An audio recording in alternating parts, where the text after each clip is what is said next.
Okay folks, real quick, I watched a YouTube video on this Breville machine. I'm going to turn the camera upside down, so if you have one at home, you can kind of get an idea. If this is the footprint of your machine, the problem I was having was while making espresso shots, water was making its way around this rubber gasket here and then coming out the sides of the filter basket, making a mess. I bought a new O-ring. It worked for a little while, then stopped working. Here is the model we're talking about, so if you've got one at home and you're looking to do this fix yourself, have at it. Breville BES 870XL/B. Okay, so one user posted a great video about how to disassemble this neatly without doing what I did.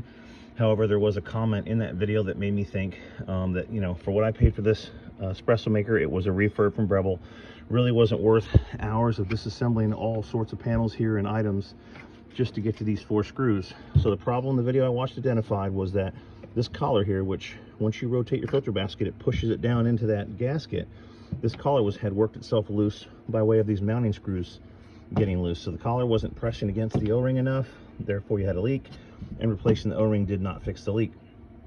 Just wanted to make this video to help folks out. So now that I found the screws, if you want to do this at home, you won't have to do all this damage that I did, because now you'll know where the screws are at. I didn't when I started out. So here's the steam wand. You see the first screw here is just a little bit back aft, clock position wise. So if you've got a Dremel tool, whatever you want to do, start carving into this plastic right there. That way you won't have to take chunks out like I did.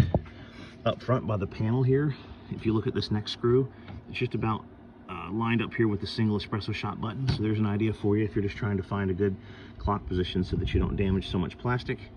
Over on this side, it kind of looks like the word insert, maybe by the T, clock position wise. If you go ahead and start digging in there with your tool, you should be good. And this back one, really, I don't know what to tell you other than I'll just kind of try to hold the camera still here. You can get kind of a bit of a clock position, or however you want to do it. I mean, that's about I got bigger fingers than other folks, but I don't know, about to your first little bend on your finger there is where that screw's at, as far as getting in there with your tool and not trying to damage so much plastic. So you can make the argument this way is uglier and that water and steam could work its way up into the innards of the machine, but honestly, I just don't think these machines are worth that kind of money, and I really don't think it's going to cause that much of an issue that fast. I think you'd be years down the road before any sort of water intrusion started to affect things. So just an alternative idea. It's uglier, I admit that, than that other video, but you can learn from me here, and now you know exactly where those screws are at from a landmark position here. Hope this helps.